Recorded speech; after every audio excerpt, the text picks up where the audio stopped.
Her voice was the last thing I expected to break the silence that night. "Go ahead, leave," she said, leaning on the marble counter as if the house itself bowed to her bloodline. "I give you a week without me." A smirk. Sharp, dismissive, practiced. I stared at the keys in my hand, felt their cold weight press against my palm. She thought I wouldn't drop them. She thought I wouldn't walk out. So I didn't argue. I didn't breathe. I simply placed them on the counter, soft enough not to show anger, deliberate enough to confirm it. Her eyebrows flicked upward. She expected a reaction. She got none. I left. Not because of the fight, not because she pushed, but because of the way she looked at me, like she was already halfway out of our marriage, halfway into another life she believed I had no part in. At 4:13 a.m., my phone began buzzing. Her father, her boss, repeated calls. I watched the screen light up in my dark rental apartment. I didn't answer. By sunrise, the calls weren't just frequent, they were frantic. I let them ring through. At exactly 9:02 a.m., a voicemail landed, her father's voice trembling with a confusion I had never heard. "The bank just called. What did you do?" I closed my eyes. I hadn't done anything, yet. Not to them, but she had done something to me, and that was the beginning. It had started weeks earlier, a laugh that wasn't meant for me. A text message flipped face down the second I walked in. A scent that didn't belong to our home. Tiny fractures. Harmless at a glance, but I've always been good with patterns. The real shift came the night she didn't come home until 2 a.m., heels in her hand, perfume heavy, smile hollow. She claimed it was work. I didn't argue then either. Detachment is its own form of listening.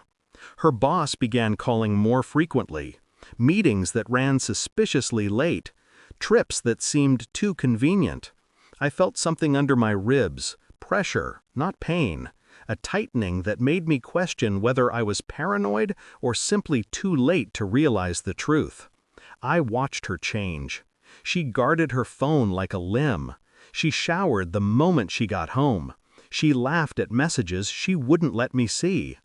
Betrayal has a smell to it. It's faint at first, like a storm forming miles away. But once you've inhaled it, you never mistake it again. Still, suspicion isn't evidence, and accusations are worthless without proof. So I stayed quiet. I observed. I collected.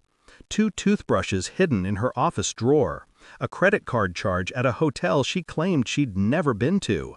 A message preview from a number saved only as Client A. No confrontation, no emotional outburst, just a sinking realization that the woman who once clung to my arm now treated me like an inconvenient, an obstacle interrupting a fantasy she believed she deserved. And when she told me to leave that night, when she said she was giving me a week away, it wasn't a test. It was an opportunity. For her, for me, for the truth. I began my investigation with precision. First, phone records. Not hers, those were locked too well, but mine.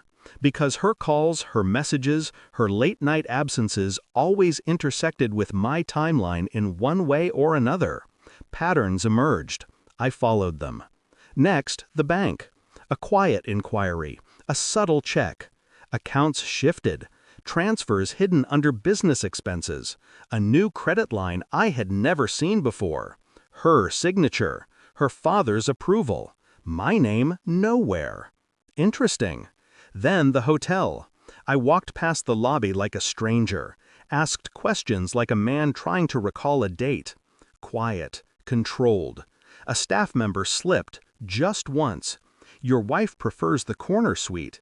The same gentleman She stopped when she saw my eyes. That was enough. I left a tip on the counter. Information costs money. Next was her office. I visited during lunch hours when most employees disappeared.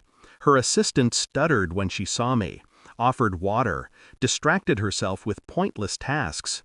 Guilt is loud when surrounded by silence. I checked the trash can outside her building. Yes, the trash can. People hide their truths in places they assume no one will look. Receipts, a torn envelope, traces of a weekend getaway booked under her maiden name.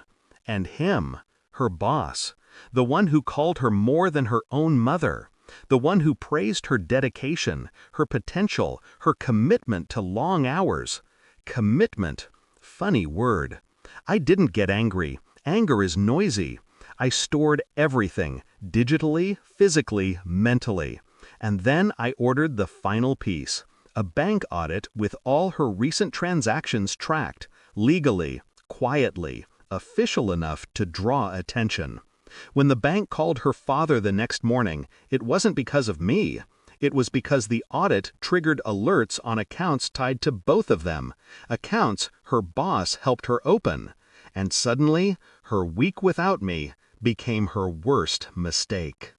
The report arrived in my inbox at 6:47 p.m.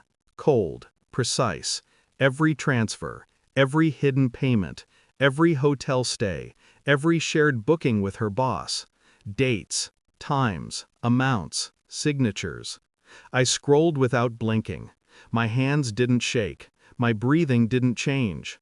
Truth has a strange way of clearing the mind.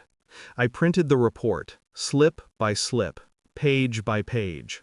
When I arrived at the house, she opened the door with a confused look, part anger, part panic. "What the hell did you do? My dad is furious. The bank?" I handed her the stack of papers. No words, just evidence. She flipped through them, each page cutting deeper than any accusation ever could. Her face drained, lips trembled. This isn't what it looks like." I smiled, cold, quiet, controlled.